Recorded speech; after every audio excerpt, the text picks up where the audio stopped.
So that multiple flight track implied that f star f was a pseudo-differential operator. And the nice thing about the pseudo-differential operators is that this is not 100% true, but roughly speaking, they will preserve singularities. Okay? They certainly won't move them to new places. So whenever a singularity in V is visible in the data, this f star f will reconstruct it. Okay? And so what I want to do is to start looking at that calculational result that we went through yesterday, very much from a geometrical point of view. But there's nothing for free. All of the computations that we went through yesterday are built into the geometrical results, which I'm going to quote. Okay, so it's just a lot of those calculational details are buried in the results that I'm going to be using. So if you look at the wavefront relation for the scattering operator, right, it's S1, S2, T, and their corresponding frequency variables. Okay, so, and for the wavefront element of V, it's the scattering point and its corresponding frequency variable xi. So I tried to use the Greek letter corresponding to the Latin letter. So S going along with sigma, tau going along with T. And that's pretty easy. That's pretty easy to see. If you go back to yesterday's lecture,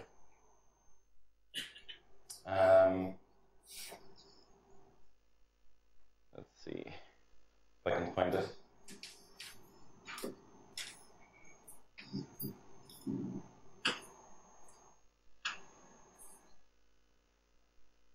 Just looking for the wave.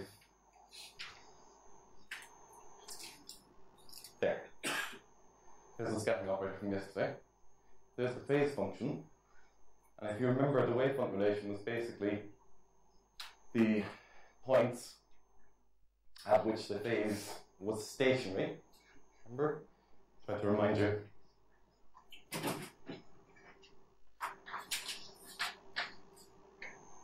So in general, it would be for a general phase function, it would be an x and xc such that the, well,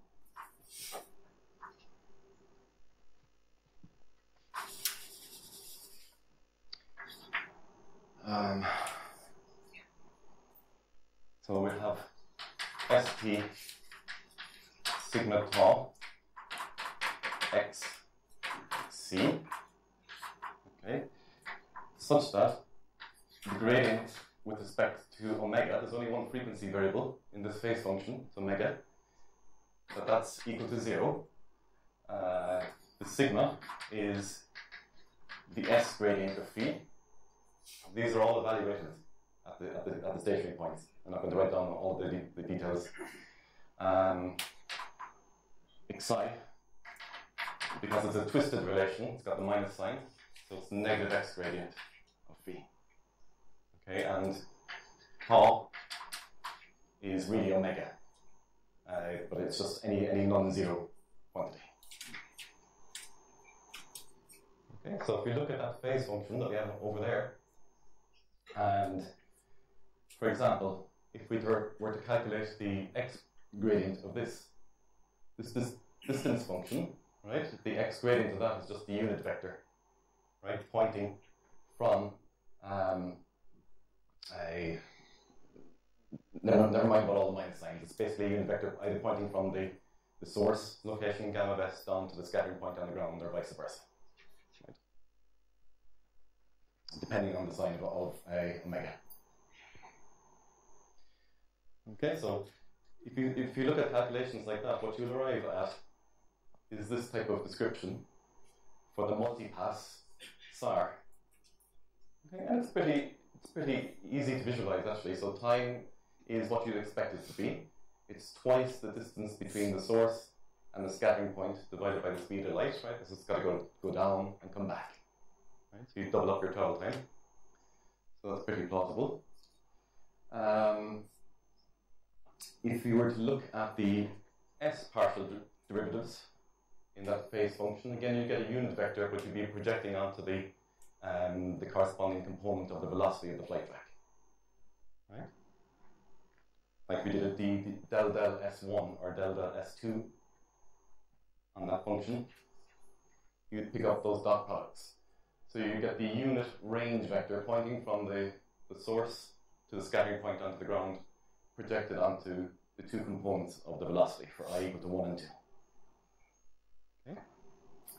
And the xi is pretty simple. It's just basically a scaled version of the range vector pointing down to the ground from the source. Okay? So that's a pretty easy calculation. And we'll come back to that in a few minutes. Just some general discussion first before we start making use of it. I slipped in some of this notation yesterday, but I didn't really say too much about what it is. So this is a notation for base. It's the cotangent space of Rn. And I usually put a subscript down there to say what the base variables are. So whenever you see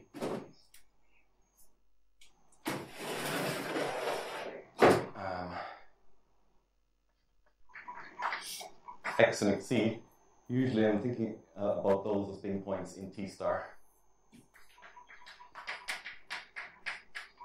R3. Okay? And the xi, although it's just been a set of 3 numbers for us, it's frequency variables, from the geometrical point of view, it's often convenient to think about it properly as a dual vector to tangent vectors based at x. So if you take the tangent space to R3 based at x, and then look at a dual vector. So it acts as like a dot product. So you saw yesterday, in yesterday's lecture, you saw things like xi dot z minus x. Right? So it's acting as a dot product. So it's a linear form. Okay? And there is a canonical 2 form on the cotangent space.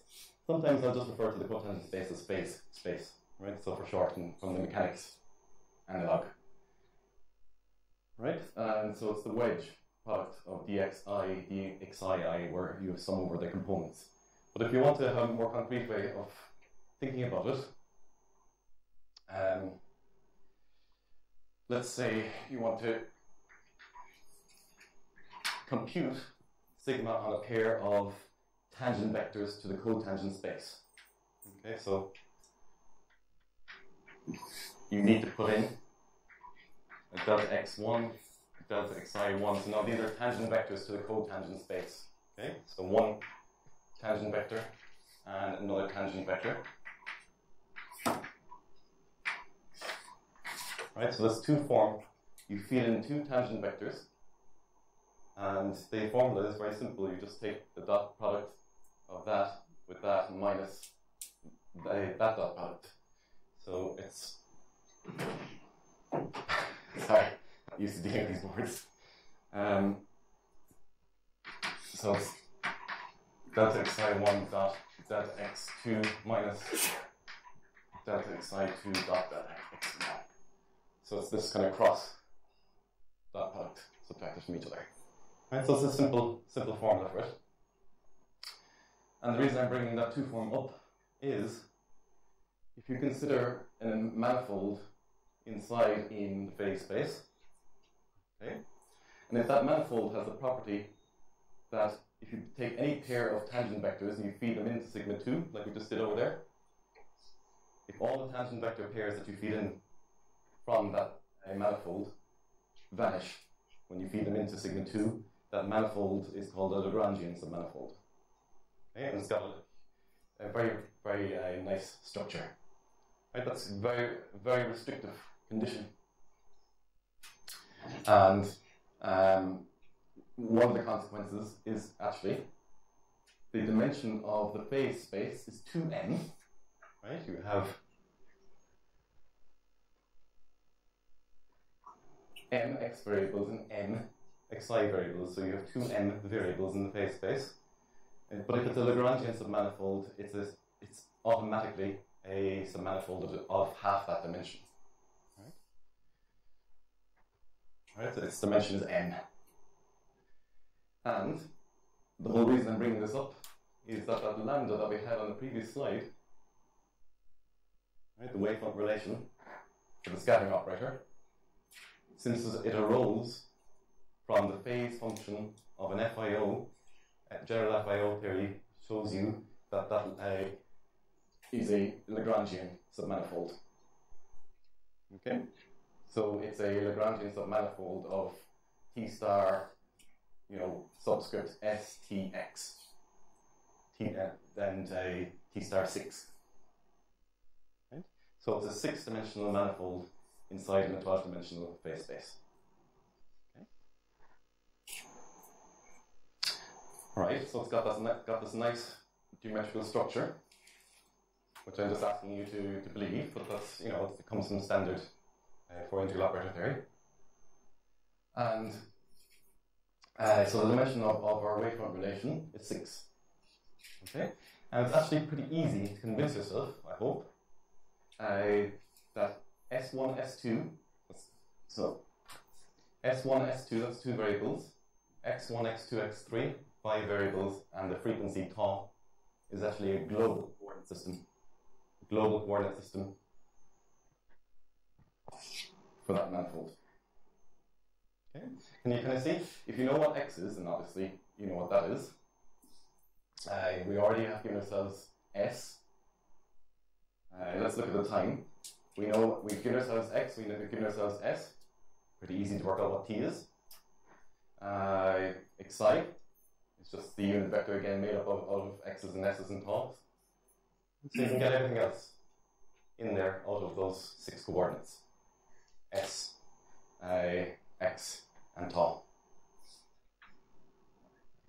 And even more than that, you can get all the other variables smoothly and uniquely. So in fact, I want to put up a diagram. I think a diagram is handy, a picture to have in mind.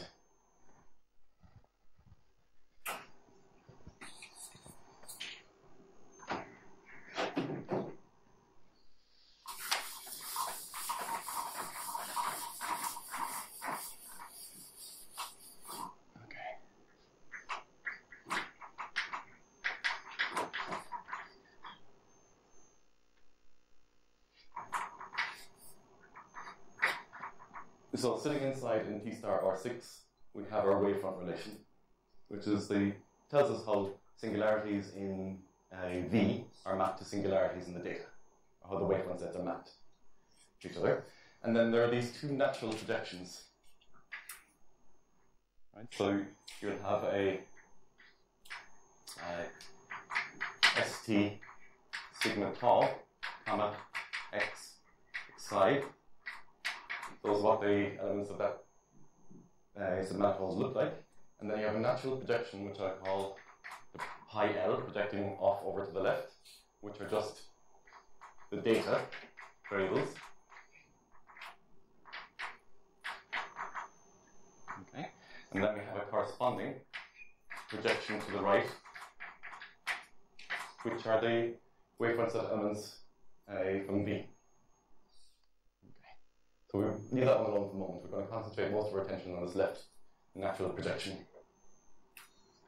And so the coordinate system, S, x, and tau, if that's a global coordinate system, which it is, it's pretty easy to check, then it's also pretty easy to check that that left projection is an embedding. Right? So it's an injective. So pi L is injective, and so too is its derivative, d pi L, which maps the tangent spaces. So, i.e., pi L is an embedding. Okay? So, that's a nice picture to keep in mind. Now, let's come back to how we did imaging. We applied the adjoint scattering operator to the data, right? So we applied f star to D. F star is also an FIO, and its wavefront relation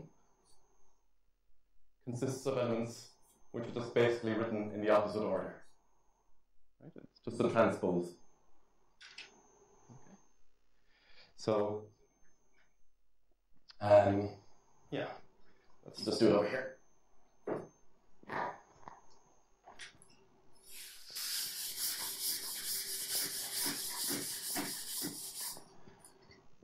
Okay, so we have an XXC being mapped to an ST sigma tau, roughly. We get that from lambda, right? We look for the matching partner elements in the wavefront relation to see what the corresponding candidate wavefront settlements in the data could be. And then when you go the opposite direction by applying f star,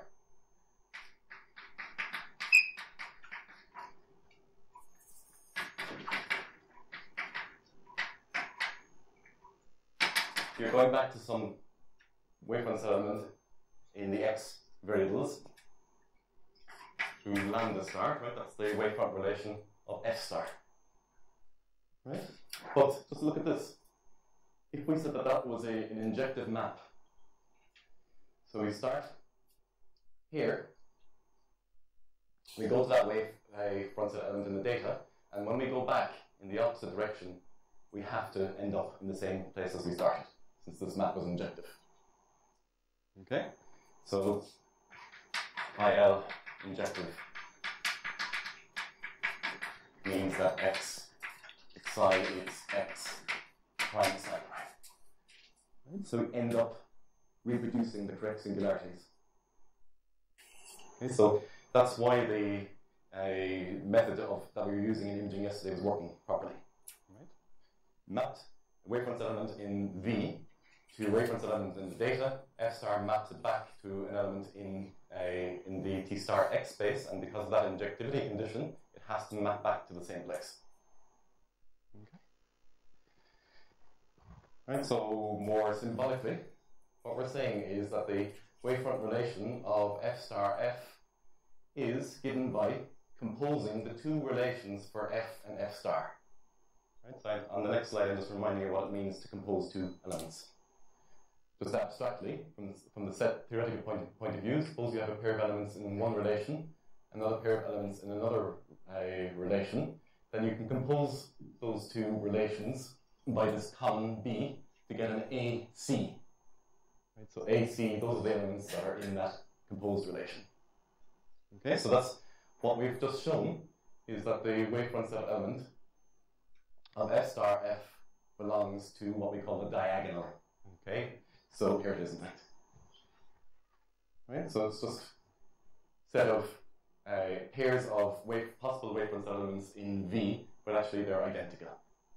The z is equal to the x, and the zeta is equal to the xi. I used x prime and xi prime over there rather than z and zeta.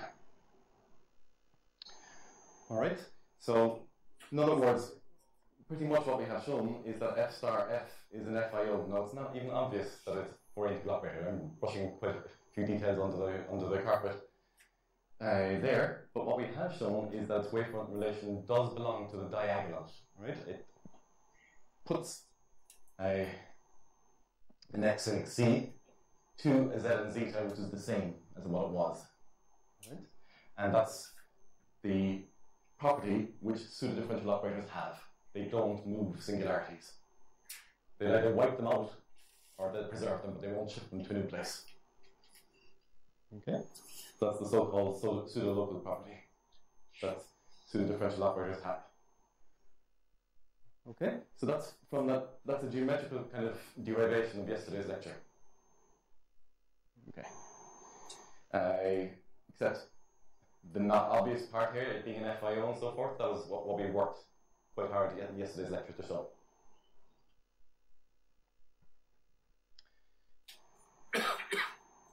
Alright, there's another condition which can sometimes be useful, and it comes with a health warning, I would say. So it's called the Bolker Condition.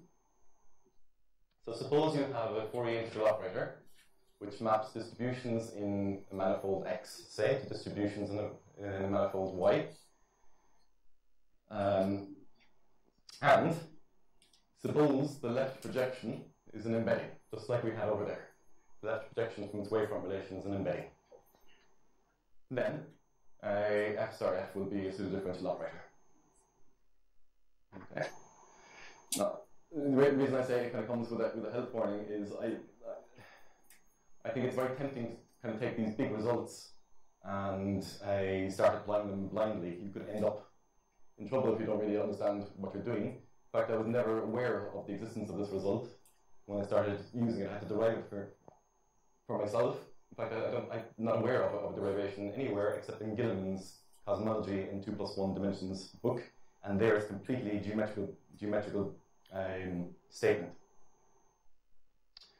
Okay, so I think it's much better if you can. Well, it depends on your frame. Either you think your mindset, either you think geometrically, or if you wanted to think more calculationally, you can do the types of calculations that we were doing yesterday.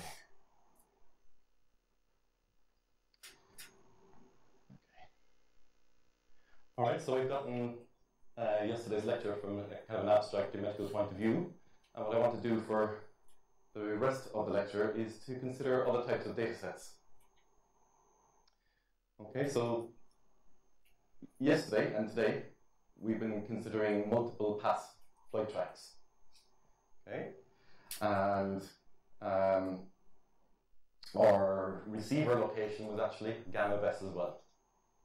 Right? But there's no reason why we have to measure the scattered wave field at the same transceiver location. It doesn't have to be a transceiver, it can just be a transponder. And you could measure the scattered signal somewhere else. So we could give ourselves a bit more flexibility about where we measure the scattered wave, the receiver location. And what I'm going to suggest, to be quite as general as possible, is that the source location, the receiver location, and the time location just belong to a general manifold Y. Yeah, I think about Y as the data variable. Okay, and you measure your scattered waves, and then you try to recover the reflectivity function, where X belongs to some submanifold capital X of the subsurface, or below the flight track.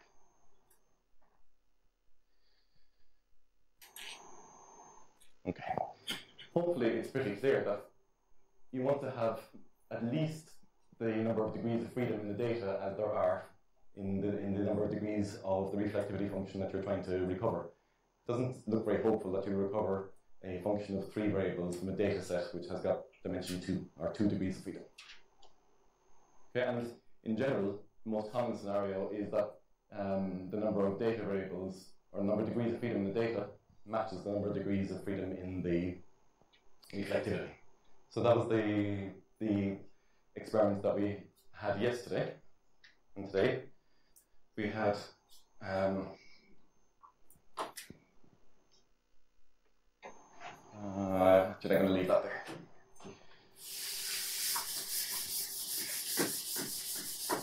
So we had X an element of R3, and we had S and T was also an element of R3, S1, S2, and T. Right, so that was a so-called formally determined problem.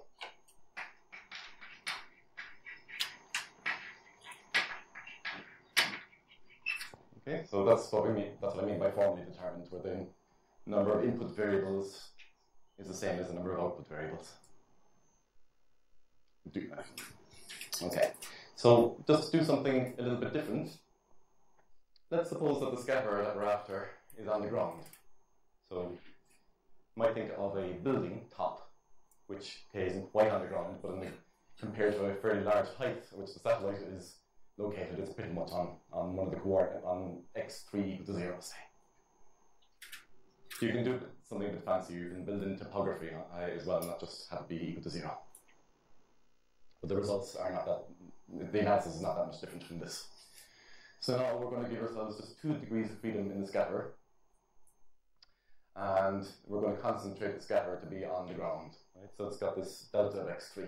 It's only supported on x3 equal to 0. And our flight track is, we're only going to have one S now. Right? So we've only got 2 degrees of freedom, we have S and T. And so we've got 2 components of the flight track being flown at a constant level height. Okay, so the third component of the flight track is just at some constant height, h. Okay, so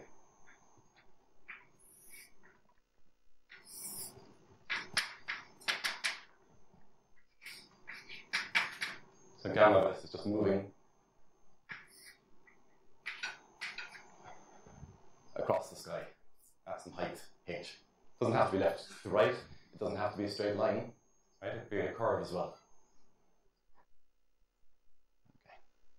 So we're trying to reconstruct in a function of 2 variables from a function of 2 variables. Our data now is just a function of S and T. S is just one variable. Right. This time things go wrong. So come back to that picture in just a second. Let's look back at our calculation of wavefront set, or the wavefront relation for the scattering operator. If we've only got one S, we don't have I equal to 1 and 2 anymore. We've only got one flight track. So the information that we have coming from sigma is basically the range vector, that unit vector, projected onto the velocity of the flight track. Okay. So take a look at this picture. This is a bird's eye view. Once we give ourselves the time, we know the scatter is on some intersection of a sphere with the ground, which is a circle. Right? So that's the circle that we know the scatter lies upon on the ground. It's got the radius equal to the time multiplied by the speed of light. And now here are 2 candidate scattering locations.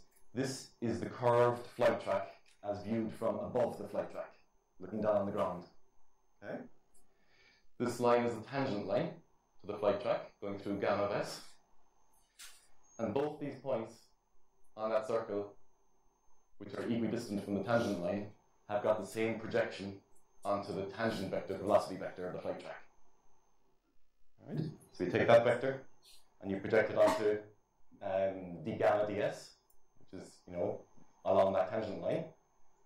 Its distance will be that, say, but so would that, or some multiple of that, depending on the magnitude of the speed, depending on the speed of the flight track. Okay, so you have 2 possible explanations. All right. So the point is that there are no. Is it up here anymore? That's gone.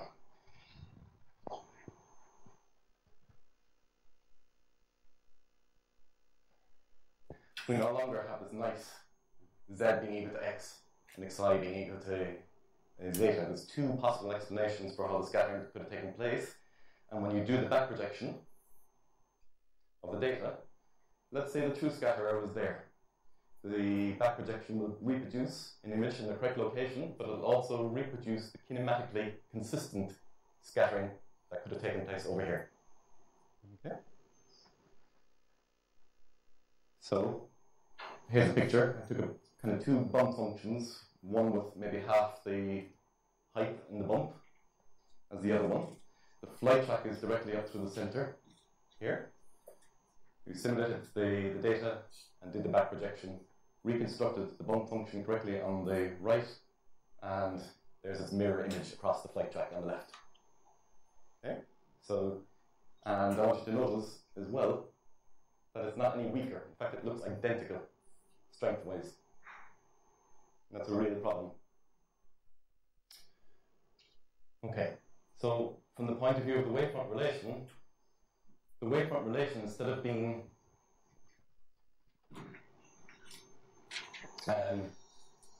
one-to-one, it's now 2-to-1. There are 2 possible x's and xi's for every st sigma that you care to specify. Okay. So, and that 2-to-1 relation, wavefront relation, it manifests itself in these mirror artifacts. Right? So I would refer to that as an artifact.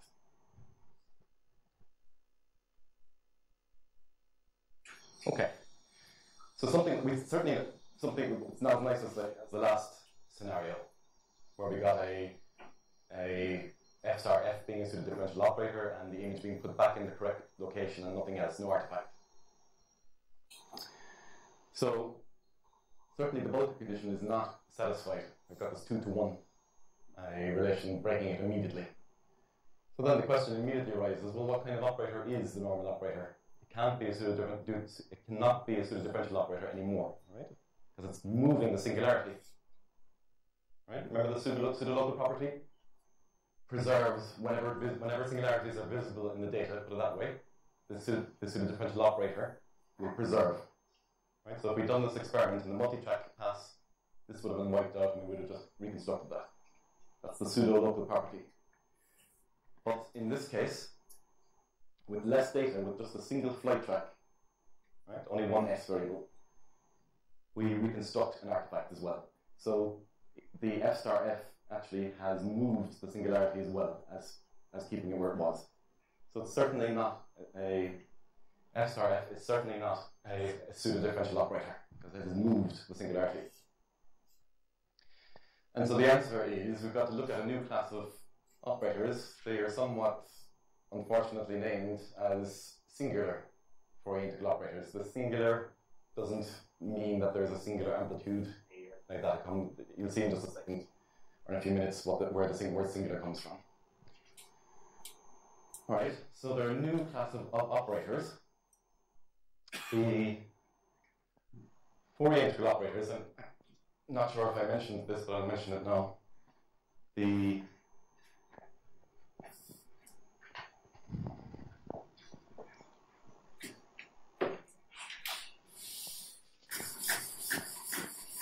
I think I did. I think I mentioned it yesterday. The notation that we had for FIOs associated to that wavefront relation. Remember, there was an order of the FIO, P. Okay, that was the notation that we had. These new singular Fourier integral operators have got a pair of indices, not just P, but another index, L as well. And instead of just being associated to the diagonal wavefront relation that keeps the pseudo-local property going, there's also another wavefront relation. So there's a pair of wavefront relations, the diagonal and another wavefront relation. And I want to just describe what those singular Fourier integral operators are, so we can try and understand these artifacts. Okay, so behind time. Alright. So suppose we talk about two Lagrangian manifolds, lambda 1 and lambda 2. And I want to consider their intersection. They intersect, either they don't intersect, or else if they do intersect, I want them to intersect in a nice way. Okay, so by a nice way, I mean that lambda 1 intersects lambda 2 is a manifold, and the tangent space, say at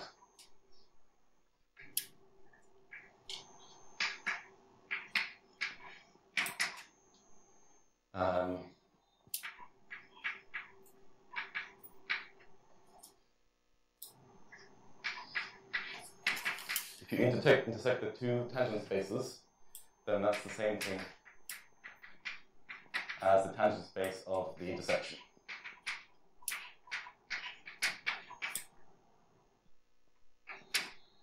Okay, so if that happens, they're said to intersect cleanly.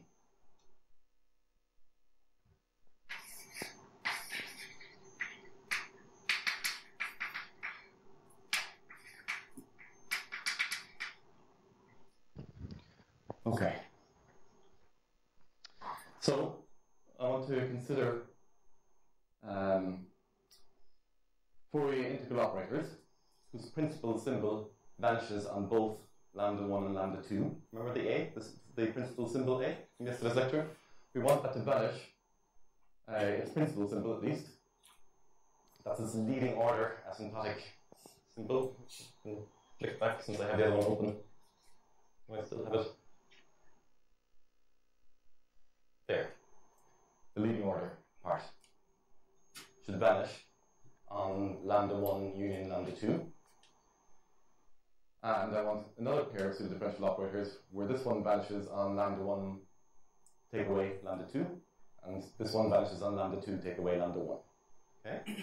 So those are the G's and the P's, and here comes the definition of these singular Fourier integral operators.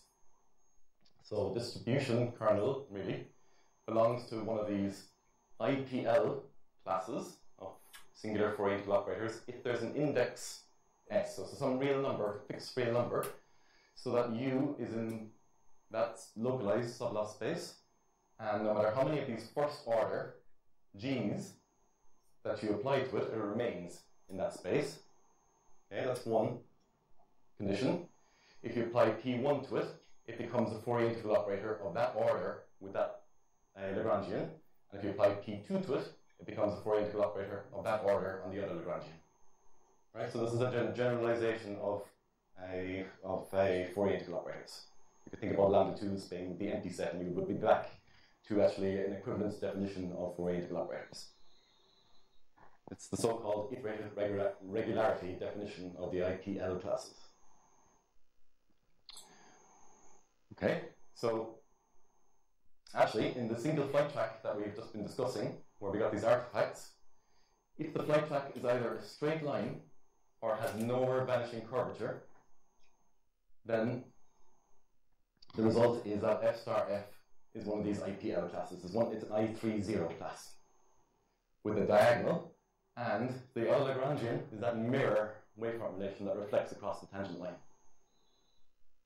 Okay, so but here's the bad news. Remember the two orders? It's order P plus L on one Lagrangian and order L on the other Lagrangian. So in this case, it's order 3 on the diagonal, and it is order, I think I've got these mixed up, but it's also order 3 on the mirror relation. Okay, so it produces an artifact of equal strength. Okay, so that's why that picture looks like it did. Right, the mirror artifacts were just as strong. All right, about 18 minutes left, so I think we still have enough time to consider another geometry. Somebody has a question? Yeah? It should be P plus L and P. I know, I think I have in reverse. Yeah, sorry. I just noticed it as I was looking at it. Yeah. But whatever way it is, they end up being the same order on both the diagonal and the Lagrangian. The mirror Lagrangian. Okay, so I want to consider another geometry. I'll just show you the picture. I think we can get rid of this now.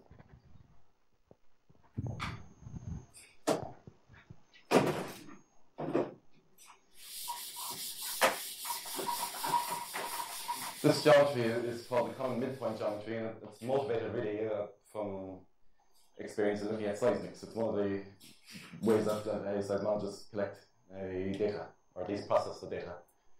So we're now going to have a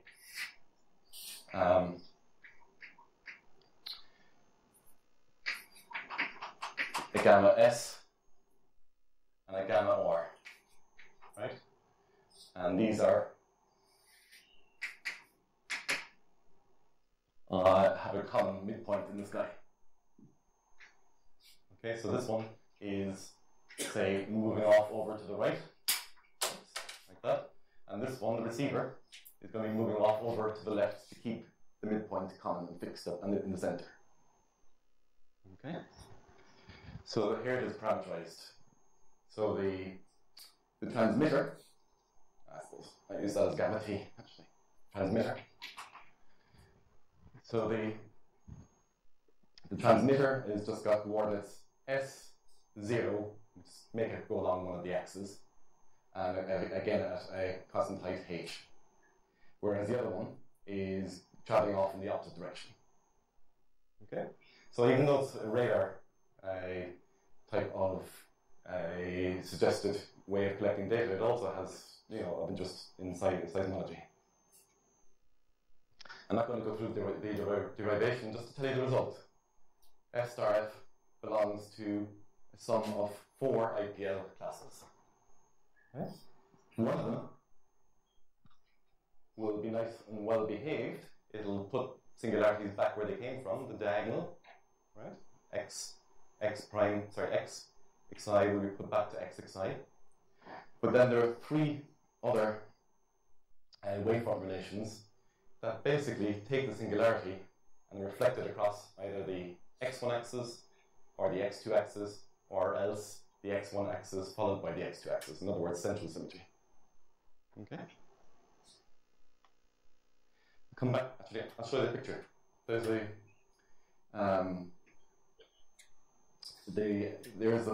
say the transmitter flight track, and the reflected flight track will be, or the receiver flight track will be flying off over to the left. If this is an actual scatterer, true scatterer location, then it'll be reflected across the flight track. That's the mirror relation that we already saw. But then it'll be reflected, both of those will be reflected across the common midpoint axis. Okay. And again, equal strength. Okay.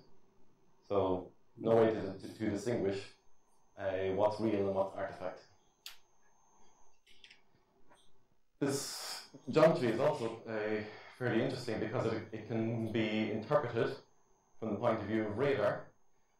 So here's our transmitted, sorry for the change in notation, it's just the picture that I had drawn already. Here's the transmitting radar location, and here's the mirror receiving flight track flying off over to the left. So imagine if you were to take a scattering path that would go say down to the ground and across back over to here. It's equivalent to going scattering off of a wall and coming back. Okay, so you can view it from the point of view of the method of images. Right? This data is actually equivalent. This common midpoint data that we're collecting is actually equivalent to putting a physical wall. Right? And that could be really nice, because what it means is if you have a scatterer down here, effectively, whereas before you were just getting kind of a direct view, now you're getting a bounce off the wall. You get a view from the side. Right? That makes sense. I mean, if you're flying this way, not only are you getting to look at it that way, but as you open out, you're getting to look at it from this side as well.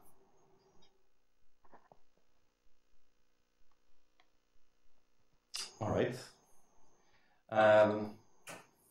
So what we've just seen in the 2 new geometries, the single pass geometry, the single flight track geometry, and the common midpoint geometry that we just looked at briefly, is that the F star F belong to either an IPL class or a sum of such classes. Right? I certainly don't have the time, or I don't have the will to prove that. It's a very calculationally intensive calculation to show that. But what I will do is kind of give a flavour of what goes on in showing that the F star F belongs to these IPL classes. And really all I'm going to do it for is the single flight track with curvature, non-zero curvature everywhere. Okay? And that diagram that I erased, right? The lambda diagram, yeah, it is gone. The pi with the pi L and the pi R, and T star Y and T star X, right? S and T being the Y variables, and X being the scatter reflectivity variables. What's gone wrong and made F star F no longer a pseudo-differential operator is that not only are these not embeddings anymore, but actually they drop rank. Right? In fact, both these projections drop rank. And what's after happening is, I have a question for you at the bottom there that it might be interesting for you to think about. Actually, why do they have to drop rank? And you can see it. It's a fairly elementary argument.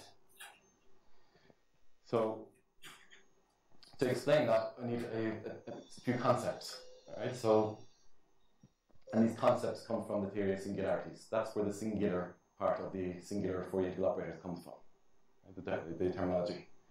So suppose we have a map between two manifolds, M and N, which have the same dimension. Okay?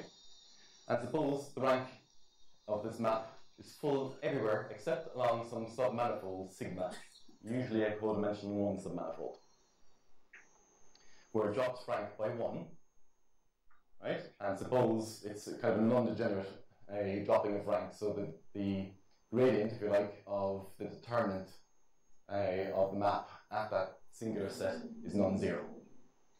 Okay, so that would be just what you'd need from the implicit function theorem to have sigma be a smooth submanifold of n. Right? So we've got this nice full rank everywhere except along this singular set, what we call it sigma. And then there's two possibilities that are of interest to us. If the kernel, right, we know it's a kernel, no? Right, because it's dropping rank. If the kernel of the map at such a point of sigma intersects the tangent space of sigma transversely, right? So the only tangent vector that's got in common with it is the zero vector. Then that singularity at sigma is called a fold singularity. Okay. Whereas if the kernel is tangent to that submanifold, it's called a blowdown singularity. Okay. So we've got these folds and blowdown types of singularities, and that's what these two projections end up having. Okay, so before I flip onto the slide, if it's a flight track that's got non-zero curvature everywhere, both of these natural projections have fold singularities. If it's a straight flight track, that's got a fold singularity and that's got a blowdown singularity. Okay, and the reason I'm bringing that up is that you can do nice things once you know that information. Right? Those two bullet points that I just pointed to over in the diagram over there. So let's focus on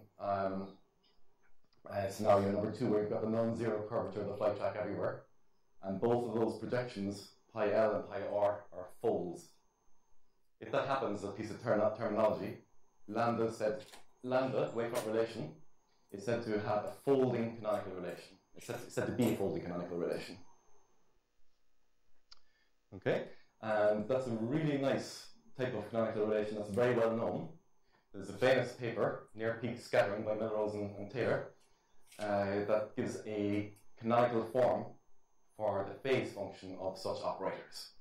Okay? So in other words, you can take your FIO and conjugate it by another FIO, which is invertible, and you may as well now deal with that conjugated FIO. We'll still continue to call it F, even though it's been conjugated. And the phase function for that new FIO, this equivalent FIO, it's got this very explicit formula that you will find in Melrose and Taylor's paper. Okay. So, armed with the phase function, we can use our calculation for calculating the wavefront relation. Remember the d phi x and the d phi y, right? It's the wavefront relation calculation. With that explicit phase function, that's what the canonical relation of f looks like. I'm not expecting you to process these details. The only point about putting it up is that we have a nice explicit expression for the canonical relation of a folding wavefront relation. So with the curved flight track, nowhere vanishing curvature, we can do our analysis on this type of folding wavefront relation. Okay. And there's a technical point here. Remember, xi is not equal to 0. That's part of the definition of the wavefront relation. Okay, so some component of xi has got to not be equal to 0, and the convention is that it's the last component, xin. So there's no problem about dividing by xins. Okay. All right, nice calculation to do. Calculate the wavefront relation associated to f star f. In other words, calculate that wavefront relation on the previous slide and compose it with its transpose. Okay? If you do that, you'll get the diagonal relation corresponding to the pseudo-differential part, inverted commas, of the operator, and then you'll get another folding relation. C2. Okay, so we now have we're in a situation where we believe that we have one of these IPL type classes associated to two Lagrangians, one at the diagonal and one is this new folding relation.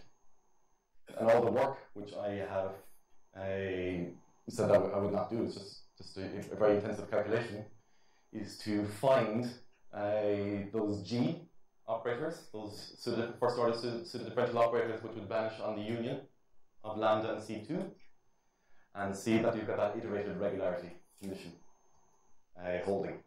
Remember this? Go back to this, just to remind you. Right, so we'd have to find the G's which vanish on lambda and C2 and see that that iterated regularity condition holds, and then that it's an FIO on the two pieces of the wavefront relations separately, away from the intersection. So that can be done, it has been done. Okay. And you can see the details in the references. Okay, so that's it. Some more references here. So take any questions.